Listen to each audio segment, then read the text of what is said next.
the group question here is, what are the changes we need to see in our institutions and our fields of research to promote equitable and respectful collaboration with Indigenous communities in the Arctic and North Atlantic?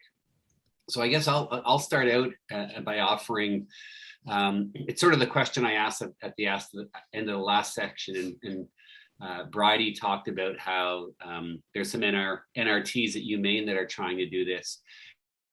An NRT at UNH that's led by Ruth Varner, who's with us right now. And one of the things that we did, I think we tried 4 times before we finally got the funded. It's focused on Arctic education and Arctic research experiences, is that we added to the training a whole aspect of decolonializing science. So we brought in an anthropologist who has not done a lot of work in the Arctic, but has done a lot on decolonializing science. And we're really making this a central aspect of the research training. Yeah, thanks, Cam. I think what's exciting really about this project is that piece on decolonizing science, but we're really partnering with Indigenous communities, both in New Hampshire and Maine, as well as in Alaska and in Sweden, where I do a lot of my research. And so we're really trying to do this co-creation of projects for the graduate students as cohorts. So multiple graduate students working together, trying to co-create. I think it's exciting to think about. And I think UNH is very interested in trying to institutionalize this. I just think it's going to take some real sort of turning our research on its head in a way that we, as at least traditional scientists, I guess colonial scientists, have done research before, but it's pretty exciting. And I can't wait I learned a lot this morning, and I'm trying to keep learning more. So the Navigating the New Arctic Community Office that NSF has funded has a lot of resources for researchers around how you approach science in a different way. I'm Erin Gray, and I'm a new faculty member at the University of Maine, and I've collaborated a little bit with Canadians up in the Arctic to do some environmental DNA monitoring, and I want to approach my research in the Arctic sort of co-creation of questions, but I found it really hard to get grant funding that way, because they want you to come in with your question that's amazing already in hand. If you don't know what your question is going to be, because you're going to work together with somebody on it, it can be just challenging. And I didn't go to the Navigating the New Arctic thing, so maybe they're a little more open to those ideas, but it is, I'm still getting pushback on stuff like that. This is like a central challenge, is many of us want to go down this pathway, and NSF still, I was talking to a program manager about a coastlines and people proposal that I was I didn't use co-creation, I was calling it co-production. Mm-hmm. And she came back and said, yeah, but it's still NSF, and you still have to be innovative, and you still have to have your research questions. That's what they always tell you, even though they have all this talk. I feel like it's, in my reviews, that's the biggest thing, right. The biggest criticism. And so I'll tell you one thing, like I just decided this morning, and it's been actually really painful, is I'm not resubmitting the co-proposal. It was rated really, it was highly competitive, but didn't get funded. I'm going to take the next year to co-create those research questions with 4 to 5 communities in coastal Maine and New Hampshire. And, but how are you going to fund that? Well, so exactly. But so we're at very, I'm at the back end of my career. I'm going to take the next year to do it. I have a professorship, so I can fit this in, I guess. But mm-hmm. I just didn't see any other way to address the challenge. Yeah. I had thought of saying, hey, give me a bunch of money, and I'm going to co-produce the questions, and you have to trust me. But I didn't think that would work. So no, this is a big conundrum, and one that we should be asking NSF program managers about for sure. Mm-hmm. Cameron, a group of us in Alaska were declined a COPE proposal recently, and we had submitted a bigger COPE proposal, and we've been talking with NSF program managers, and this kind of topic has come up a few times about how we do a better job, and our proposal got really, really high marks. It just didn't have as big of a reach as some of the other proposals, from what we understand, but what we've shifted to now is we've shifted to it's a new program that NSF is running. It's a large support program, program support, and it's like a 3-stage project. You have funding for an initial conference, and then you have kind of a development of teams, and then multiple proposal teams will be together to submit their separate proposals in the grand scheme of things. So that conference is kind of helping you develop that co-creation of ideas, so to speak. And I think that's what we're pursuing now as a team to kind of make that step moving forward. So it might be something you consider, is submitting a proposal that's focused on a conference that's actually just getting everyone at the table. Right. Might be useful. Yeah, cool. And what was the name of that program again? I think it's called Large Project Support, and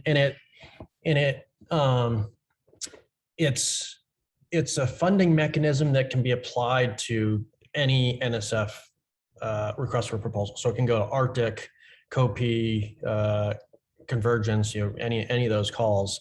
You can kind of go through this process, but it's not a rapid process. But I think that's a good thing. Like that's kind of tackling the issue that we're talking about here. It's a 3-stage process. It's going to take you 3 to 4 years to actually go through the steps to make progress. So I think it actually is a mechanism that seems realistic and more realistic from a timeline perspective in terms of building those collaborations and partnerships and actually co-creating ideas. Nice. Well, thanks. And Ruth has dropped a few great comments in there. The other thing I'd add is that there's what NSF says, and then there's also what the reviewers say.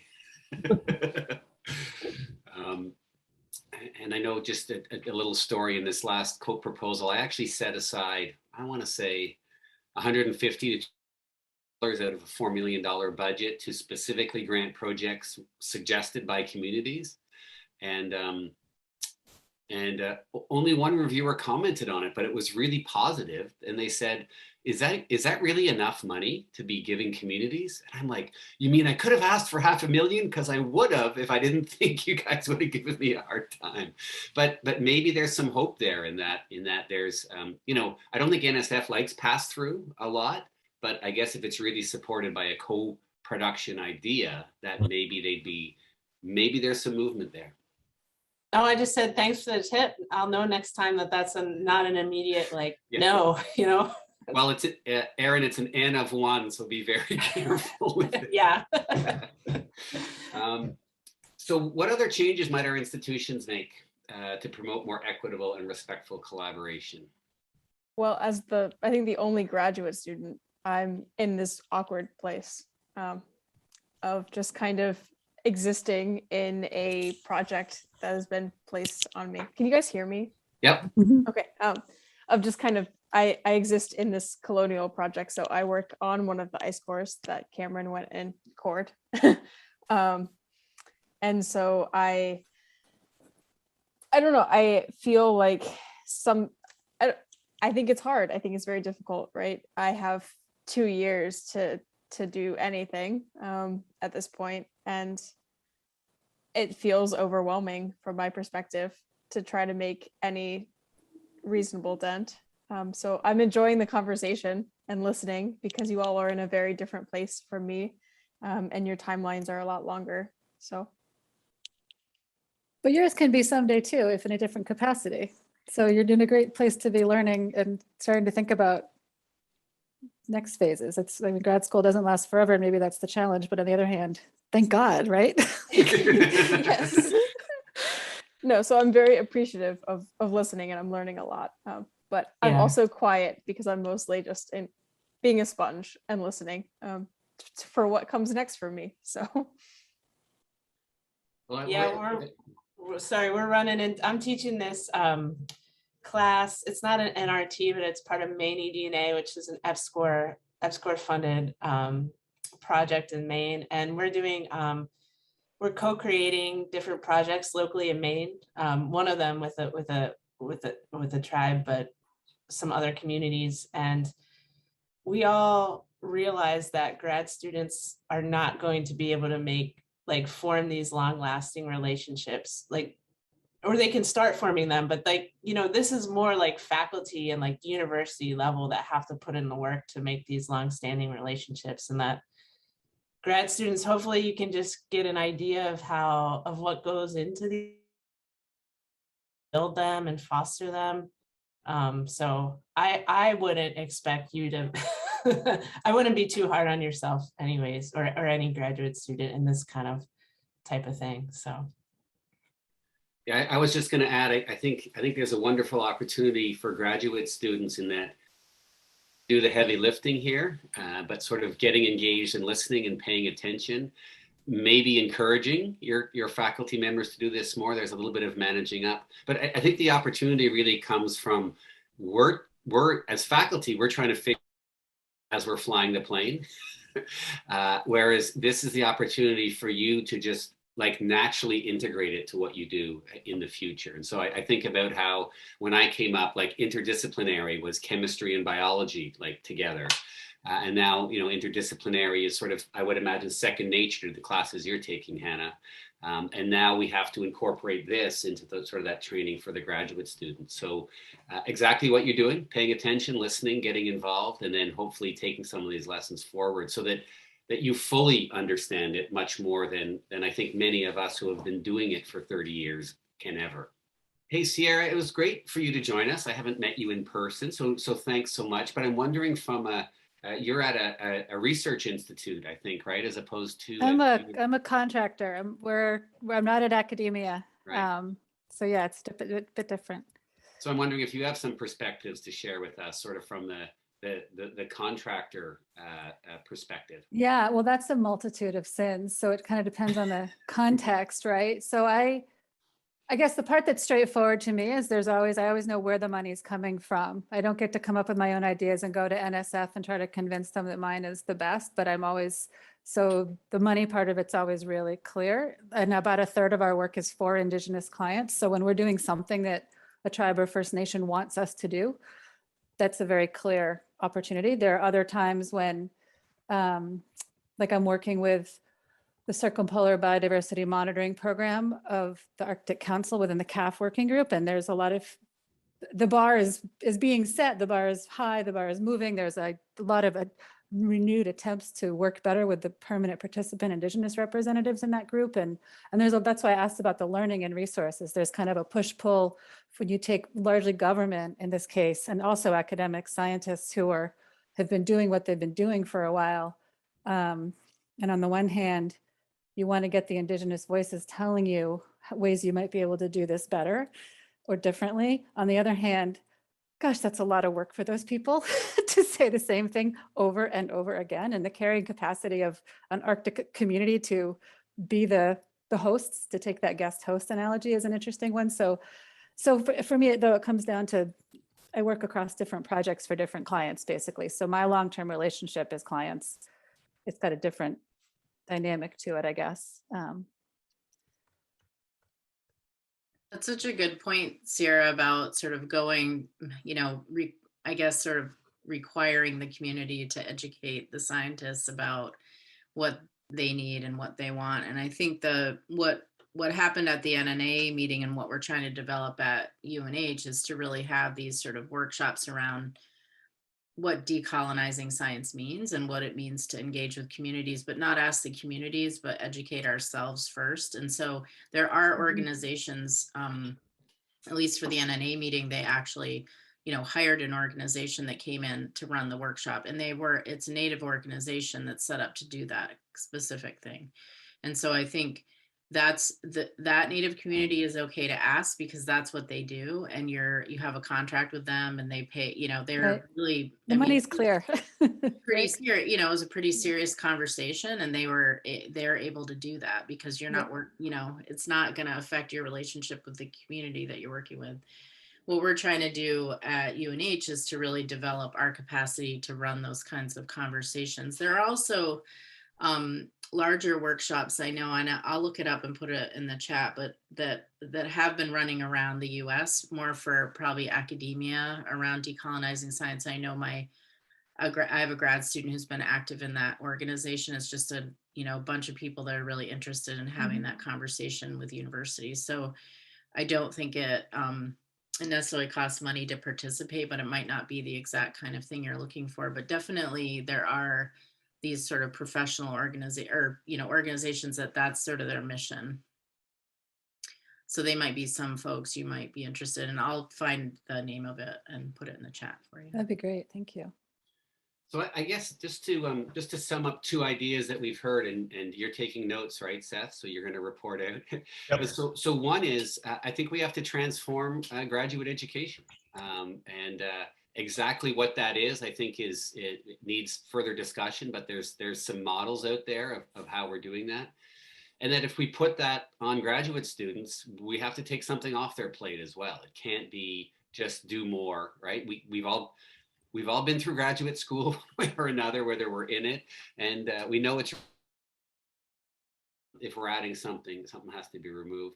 I'd also add that I think what you're seeing is a real evolution in the New England Arctic network, in that this is the thing that we need to talk about. This is what the network would be really good for, is exactly what Ruth said, is we need to have our own discussion about this, and trip over ourselves and identify resources and begin to learn more about this ourselves before we just try and go out and do it with Indigenous communities. And I just add that I don't think a lot of academics know how to work in their white communities where they've lived all their lives, where they understand the cultural norms. And so, maybe there's a stepping stone there as well. But I think strengthening this activity in the New England Arctic Network would be really useful, because most of the members are sort of from these institutions, whether academic or business, that are engaged in research. So I think those are two nice points that can be made. And I just so appreciated the conversation this morning and the other conversations we've had. And I'm on a steep learning curve, and I'm enjoying. Non-academic, not all grad students go on in academia. And I think that by building in the most piece, don't. Right, I didn't. By building in the piece you're talking about, you're going to be making people there's going to be more fields that are looking for skills in that area, soft skills or whatever you might want to call them. And I would want to hire somebody who had that level of understanding. I think that's you're contributing to their learning that way too. So it's great to hear all of that. And it strikes me very much that everybody's trying to figure this out right now. Right. Literally everybody who's involved in it. There's a lot of great stories and learning and experience and expertise, but everybody's trying to figure it out. It's sort of like we're all trying to figure out the DEI conversation now, as well as the sustainability conversation. And so it's really good discussions to be having, and it's okay to have the discussion. Hey, Kristen, you sort of joined us a little late. I wanted to sort of create some space for you if you wanted to sort of contribute any ideas to this big question about what changes we need to see in our institutions to promote equitable and respectful collaborations. Yeah, and I've been thinking a lot about this too, in terms of like what we want to see at the university level, but also like where can we encourage change, or like what is attainable at our level.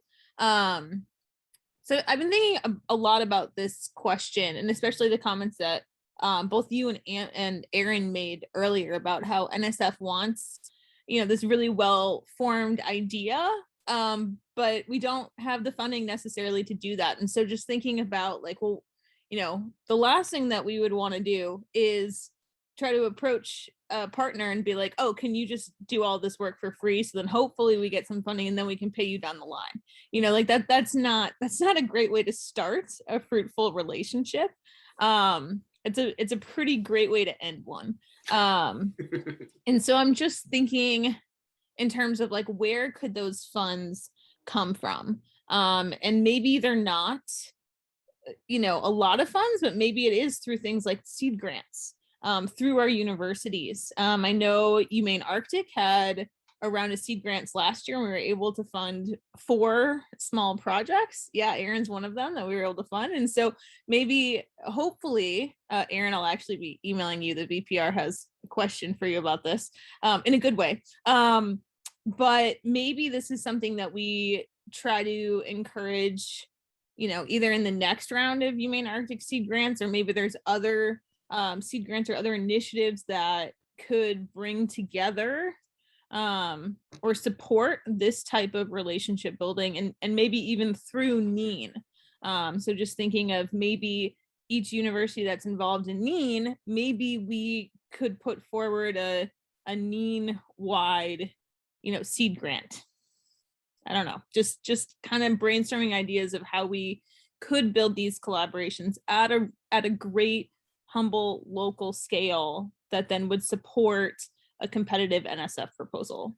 So Kristen, thanks for that last idea. And actually we are in fact writing a proposal now to NSF, a little bit along the lines of what Seth mentioned, but it's just a conference proposal to help support the UArctic meeting next year. And the last time I looked at the budget, I just mentioned to Holly, I said, I didn't see any money in there for the New England Arctic Network. And so, I mean, we're talking about seed grants, a few $1,000s, right? Yep. And so, maybe we could ask for Ruth, maybe this is something we could touch base with Holly on, is maybe we could ask for, it doesn't have to come to UNH, right? You can go through UNE of $10,000 to $15,000 for seed grants. Yeah. To engage in discussions around co-creation of ideas. Exactly. And I saw Kathy was on earlier, but she's also spearheading a NEAN collaborative proposal too. And so asking for budgets from each university.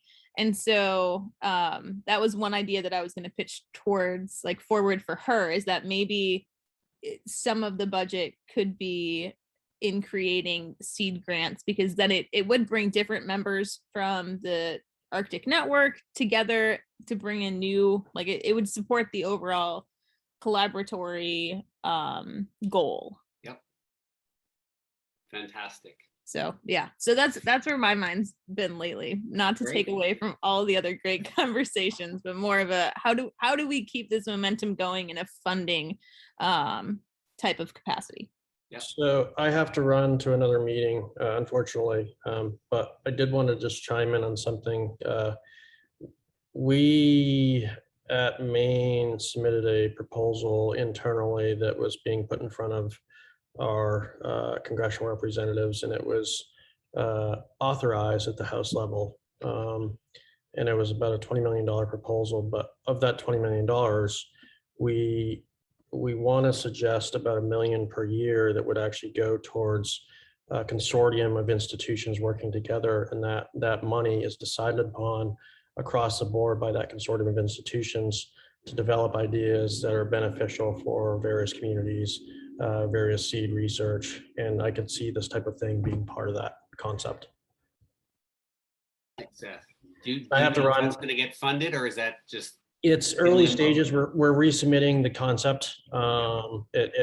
We had support across the board with our representatives in Maine. We need more support nationwide. So I'll be sending more emails out here shortly about it. But I'm going to send this the notes probably to Kristen, because that's probably the easiest thing I can do. Sure. Okay. See y'all. All right. And so I have to go as well, but this has been a great discussion. Thanks, everybody. I'm not going to be here this afternoon, so hopefully Seth can take up the mantle of reporting out, or if he fails, maybe one of you could jump in. And then I just noticed that Stephen Loring sort of posted something about the notion of actually really engaging local students. And some sort of balance between local students and imported graduate students. And I think that's a great idea. I guess if Stephen, if you're out there listening, I'd also, is it worth bringing local students to our institutions or not? Is that something that it's a very academic idea, and I know we sort of went down that pathway early on and then have backed off quite a bit. But wondering if you'd be interested in commenting on that. Well, just quickly, and thank you for the discussion. And it is exciting, and I have great sympathy for graduate students, because here I've been working in some of these communities for 30, 40 years. Everybody knows me. I'm a recognized character. I have baggage, but it just must be so frightening or so just, challenging, I think, for graduate students, sort of parachuting into these places without that kind of history. And I recognize that. And in the projects that I've done, we've always only had like 1 or 2 graduate students and then maybe 5 or 6 local students, because I see what happens on some, and I'm mostly talking about archaeology here, but what so often happens is you have a project, the students from away kind of group together and the students, from the communities group together, and there isn't that mix. Whereas, the old sink or swim, when you throw somebody in, with it in the native community and they have to be involved in that, it just builds those kind of long-term relationships. And, young people, now that I'm an old person, but, young people share a lot of, social media, music, culture, it's just sort of, there's an instant bonding environment. And I just think it's just, that's the critical aspect to all this is, and then trying to get, an appreciation of your research with the community so that they then do get involved in it. And, I recognize the challenge and I just applaud you all for trying to grapple with it. I'm at the Smithsonian, so I'm not under the pressure of taking students with me when I go into the field. I always have, but so it's a slightly different situation, I recognize. Well, thanks for sharing, Stephen. I'm going to have to head off to my next appointment, but I did want to, sort of in the spirit of storytelling, I ended up doing a lot of research in China early in my graduate career. And the way the Chinese organized it was $10,000 a person to get into the country to do research. And so I went by myself on several occasions. And that immersion forced me to learn Chinese. And it was fantastic because I can't speak Chinese well, let's be clear, but I could get around and I could buy a train ticket and I could get a good set of dumplings.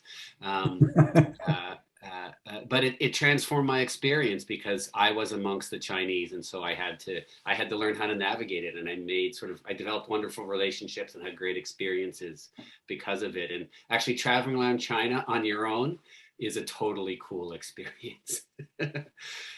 So I have to go. You guys are welcome to sort of continue on the conversation, or maybe you all need to grab some lunch. But just wanted to make sure that you all knew the bigger meeting was reconvening at 1:15, and we hope you can all make it back then.